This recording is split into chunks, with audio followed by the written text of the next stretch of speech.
नमस्कार, स्वागत आपका हरियाणा न्यूज 24 पर। मैं हूं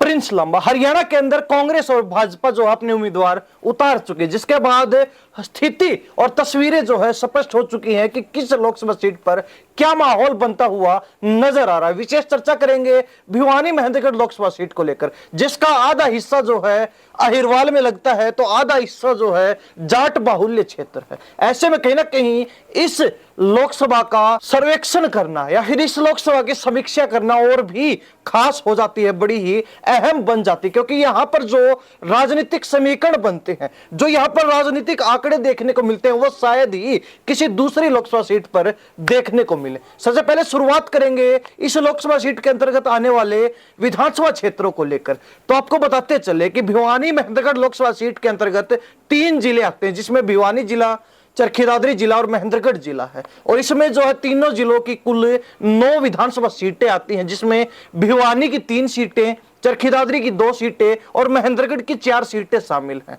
अब अगर भिवानी से बात की जाए, भिवानी विधानसभा क्षेत्र, तोसाम विधानसभा क्षेत्र और लोहारू विधानसभा क्षेत्र, जो कि भिवानी जिले के अंतर्गत आते हैं, तीनों विधानसभा क्षेत्र। इसके बाद चरखी दादरी और बाल्डा विधानसभा क्षेत्र, जो कि 2 विधानसभा क्षेत्र चरखी दादरी जिले के हैं। तो उसके बाद महेंद्रगढ़, अटेली, नारनौल और नांगल चौधरी, चारों ही विधानसभा क्षेत्र जो है महेंद्रगढ़ जिले के अंतर्गत आते हैं। ये कुल 9 विधानसभा क्षेत्र, जिनमें से 5 विधानसभा क्षेत्रों में भाजपा विधायक हैं, 2 में कांग्रेस ने जीत दर्ज की थी, 1 पर निर्दलीय विधायक है तो 1 पर जननायक जनता पार्टी ने जीत हासिल की थी। अब 5 सीटों की अगर भाजपा की बात की जाए तो उसमें भिवानी, लोहारू, नांगल चौधरी, नारनौल और अटेली शामिल है। कांग्रेस की बात की जाए तो तोसाम और भिवानी, जननायक जनता पार्टी की बात की जाए तो बाल्डा विधानसभा क्षेत्र और निर्दलीय विधायक की बात की जाए तो चरखी दादरी विधानसभा क्षेत्र। तो ऐसे में कहीं ना कहीं कुल 5 सीटें बीजेपी के पास हैं इस लोकसभा क्षेत्र के अंतर्गत आने वाली विधानसभा की सीटें, और उनमें से जो है 2 सीटें कांग्रेस के पास हैं, 1 सीट जननायक जनता पार्टी के पास, तो वही 1 सीट निर्दलीय विधायक के पास। अब निर्दलीय विधायक की बात की जाए तो वो भी भाजपा को अपना समर्थन देते हैं। तो ऐसे में बीजेपी के पास 9 में से कुल 6 सीटें हो जाती हैं। अब अगर प्रत्याशियों की बात की जाए तो यहां पर भाजपा ने तीसरी बार भरोसा जताते हुए धर्मवीर सिंह को अपनी टिकट देकर मैदान में उतार दिया। यानी कि 2014 में पहली बार धर्मवीर सिंह बीजेपी में शामिल हुए और उनको टिकट मिली, लोकसभा चुनाव लड़ने का मौका मिला और वो सांसद चुने गए। 2019 में फिर उनको टिकट मिलती है, वो सांसद चुने जाते हैं और जीत का अंतर भी अच्छा खासा, लगभग 4.5 लाख वोटों के करीब का था। तो वहीं अब 2024 के अंदर एक बार फिर धर्मवीर सिंह पर बीजेपी ने तीसरी बार भरोसा जता दिया है।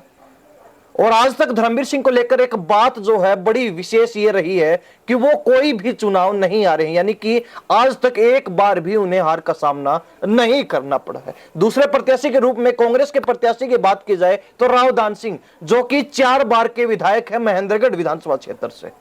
हालांकि वैसे तो वो खुद भिवानी जिले से आते हैं, क्योंकि उनका अपना गांव प्रहलादगढ़ जो है भिवानी विधानसभा क्षेत्र के अंतर्गत आता है, लेकिन उन्होंने शुरुआत से ही चुनाव महेंद्रगढ़ विधानसभा क्षेत्र में लड़े हैं। तो ऐसे में वो यहां पर 4 बार विधायक बन चुके हैं और चौथी बार, यानी कि वर्तमान में वो महेंद्रगढ़ के विधायक भी हैं। लेकिन अब उनको जो कांग्रेस की तरफ से भिवानी महेंद्रगढ़ लोकसभा सीट पर चुनाव लड़ने का मौका दे दिया गया, श्रुति चौधरी की टिकट काटकर, बंसीलाल परिवार को नजरअंदाज करके। तीसरे प्रत्याशी के रूप में बात की जाए तो जेजेपी से, यानी कि जननायक जनता पार्टी से राव बहादुर सिंह, जो कि पूर्व में नांगल चौधरी से विधायक रह चुके हैं। 2014 में इनेलो पार्टी से भिवानी महेंद्रगढ़ लोकसभा सीट पर चुनाव भी लड़ा, लेकिन दूसरे नंबर पर रहे, दूसरे स्थान उन्होंने प्राप्त किया और कांग्रेस की प्रत्याशी श्रुति चौधरी को उन्होंने तीसरे नंबर पर धकेल दिया। तो ऐसे में ये कहा जा सकता है कि उनको भी चुनाव का अच्छा खासा एक्सपीरियंस है, लेकिन रावदान सिंह लोकसभा चुनाव के मैदान में नए प्रत्याशी हैं। धर्मवीर सिंह, जिनको जो है जीत का बड़ा लंबा चौड़ा अनुभव है, तो ऐसे में कहीं ना कहीं रावदान सिंह दोनों प्रत्याशियों के सामने लोकसभा चुनाव के अनुभव में कम ठहरते। अब ऐसे में देखने वाली बात यह है, और बड़ा दिलचस्प सवाल जो है ये है, जो हर व्यक्ति के मन में घूम रहा है, हर व्यक्ति के जहन में घूम रहा है कि आखिर कौन सी पार्टी का और कौन से प्रत्याशी का पलड़ा भारी है भिवानी महेंद्रगढ़ लोकसभा सीट पर। तो आपको बताते चले कि धर्मवीर सिंह जो है जाट प्रत्याशी हैं, यानी कि जाट समुदाय से आते हैं और तीसरी बार इस सीट के ऊपर लोकसभा चुनाव लड़ रहे हैं। 2 बार जीत दर्ज कर चुके लगातार, और कहीं ना कहीं अब की बार जो है हैट्रिक लगाने के दाव पर है, हैट्रिक लगाने के मौके पर है। तो वहीं अन्य दो प्रत्याशी बचते हैं, जिसमें राव दान सिंह और राव बहादुर सिंह शामिल हैं। दोनों ही अहीर कैंडिडेट हैं, यानी कि यादव प्रत्याशी हैं। तो ऐसे में कहीं ना कहीं एक बड़ा जो है समीकरण यह फिट बैठता है कि यादव कैंडिडेट दो होने के चलते जो अहिरवाल की सीटें हैं उनमें जो वोट बैंक है वो बटकर आएगा, यानी कि आधा वोट बैंक राव बहादुर सिंह के पास जाएगा तो आधा वोट बैंक जो है राव दान सिंह को मिलने वाला है। तो ऐसे में कहीं ना कहीं राव दान सिंह और राव बहादुर सिंह के बीच जो है अहिरवाल क्षेत्र में अच्छी खासी टक्कर देखने को मिलेगी। लेकिन इस बात से इनकार नहीं किया जा सकता कि अहिरवाल क्षेत्र में मोदी लहर काफी प्रभाव डालेगी, काफी असरदार साबित होगी और कहीं ना कहीं हर व्यक्ति की जुबान पर मोदी का नाम भी देखने को मिल रहा है। हरियाणा न्यूज 24 की चुनाव यात्रा लगातार हर विधानसभा क्षेत्र में हर हलके तक पहुंच रही है, हर लोकसभा सीट का चुनावी सर्वे आपको दिखा रही है। तो उससे अनुमान लगाया जा सकता है कि अहिरवाल में मोदी की पकड़ को भी कमजोर नहीं बताया जा सकता, यानी कि मोदी फैक्टर 2019 की तरह 2024 के इस चुनावी दंगल में भी काफी असरदार और काफी प्रभावशाली साबित होने वाला है। तो ऐसे में बीजेपी को भी कमजोर नहीं बताया जा सकता। लेकिन जो कई चुनावी समीकरण बन रहे हैं जिससे अंदाजा लगाया जा सकता है कि कांग्रेस का प्रत्याशी कितने पानी में है,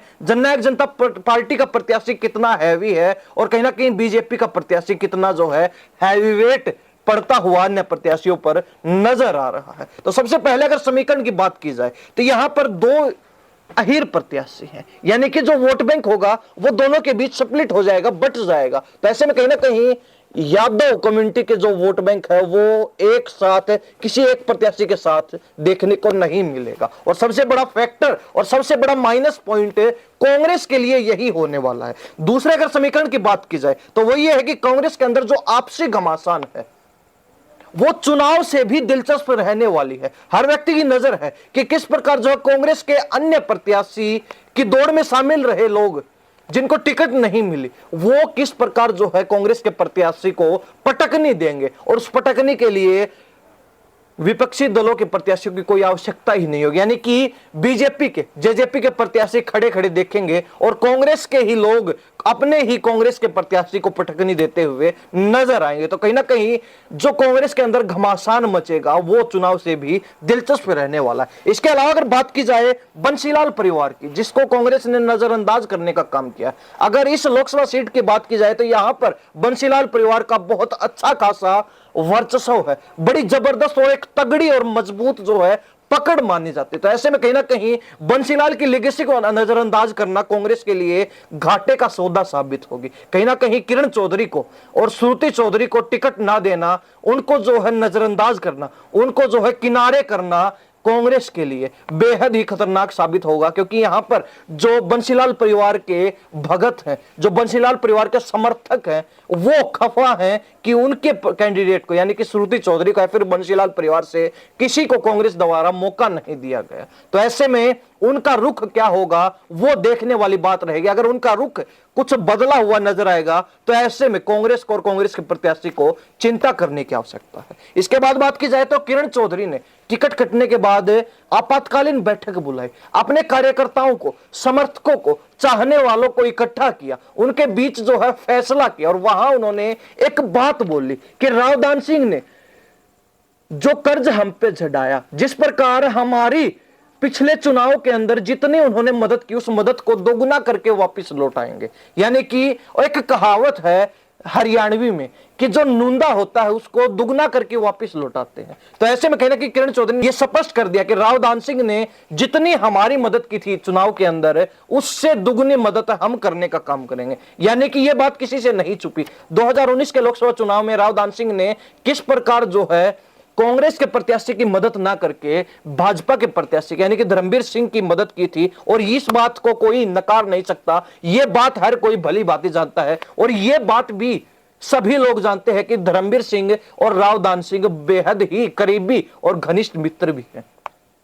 तो ऐसे में कहीं ना कहीं राव दान सिंह को इस बात का अंदाजा है कि उन्होंने जो है श्रुति चौधरी की पिछले चुनाव में कितनी मदद की थी, किस प्रकार मदद की थी और कहीं ना कहीं अब बंसीलाल परिवार राव दान सिंह की लोकसभा चुनाव में कैसी और कितनी और किस तरीके से जो है मदद करने वाला है। ऐसे में राव दान सिंह का डरना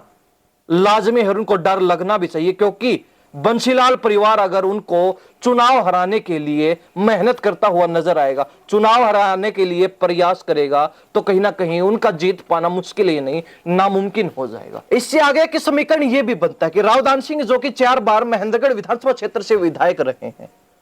फिलहाल भी वर्तमान विधायक महेंद्रगढ़ विधानसभा क्षेत्र से ही है, तो ऐसे में महेंद्रगढ़ विधानसभा क्षेत्र के अलावा भिवानी महेंद्रगढ़ लोकसभा क्षेत्र की बात की जाए तो वहां पर उनको इतना अच्छा खासा जन समर्थन नहीं मिल रहा है, यानी कि उनकी इतनी अच्छी खासी पकड़ पूरे लोकसभा क्षेत्र में नहीं है, और लोकसभा चुनाव में पहली बार वो प्रत्याशी बनाकर उतारे गए हैं। तो ऐसे में इस चुनाव में तो उनको अपनी पहचान बनाने में, अपनी पैठ बनाने में और अपनी पकड़ जो है मजबूत करने में ही पूरा समय खप जाएगा, लग जाएगा। तो कहीं ना कहीं चुनावी चुनौती सबसे बड़ी राव दान सिंह के सामने यही है कि वो किस प्रकार जो पूरे लोकसभा चुनाव के अंदर अपनी पकड़ को मजबूत कर पाएंगे, जनता के बीच जाकर जन समर्थन बटोर पाएंगे, अपने साथ लोगों का विश्वास और भरोसा और मत जो है जोड़ पाएंगे। इसके अलावा अगर एक और चर्चा की जाए तो वो ये है कि अहिरवाल क्षेत्र में राव इंद्रजीत सिंह की कैसी पकड़ है, ये हर कोई जानता है। राव इंद्रजीत सिंह का किस प्रकार जो है अहिरवाल की राजनीति में सिक्का चलता है, वोटर्स जो किस प्रकार राव इंद्रजीत सिंह से प्रभावित होते हैं, समीकरण किस प्रकार जो राव इंद्रजीत सिंह के कारण प्रभावित होते हैं, इस बात को कोई भी नकार नहीं सकता। इस बात से हर कोई जो है ताल्लुक रखते हैं, इस बात को सही मानते हैं। तो ऐसे में कहीं ना कहीं राव इंद्रजीत सिंह का हाथ धर्मवीर सिंह को तीसरी बार टिकट दिलवाने में माना जाता है, यानी कि पहली बार भी राव इंद्रजीत सिंह के कारण धर्मवीर सिंह को टिकट मिली, दूसरी बार भी राव इंद्रजीत सिंह का सहयोग रहा, तीसरी बार भी टिकट मिलने के पीछे राव इंद्रजीत सिंह का ही हाथ माना जाता है। और कहीं ना कहीं 2014 में राव इंद्रजीत सिंह ने टिकट दिलवाकर चुनाव जितवाया, 19 में भी वैसा ही देखने को मिला, तो 2024 की तस्वीर भी एज इट इज रहने वाली, यानी कि वैसी की वैसी जो है रहने वाली है जैसी तस्वीर चुनाव की 2019 में थी। यानी कि इस बार भी राव इंद्रजीत सिंह फुल जो है समर्थन धर्मवीर सिंह को देने वाले। वहीं एक और बड़ा जो है नुकसान कांग्रेस को यहां हो रहा है कि जहां एक तरफ बीजेपी एकजुट होकर लोकसभा चुनाव लड़ रही, क्योंकि इस चुनाव का कोई भी सरोकार विधानसभा चुनाव से नहीं है, राज्य के चुनाव से नहीं है, तो ऐसे में कहीं ना कहीं सभी लोग जो है, सभी भाजपा के नेता एकजुट होकर अपनी दुश्मनी भुलाकर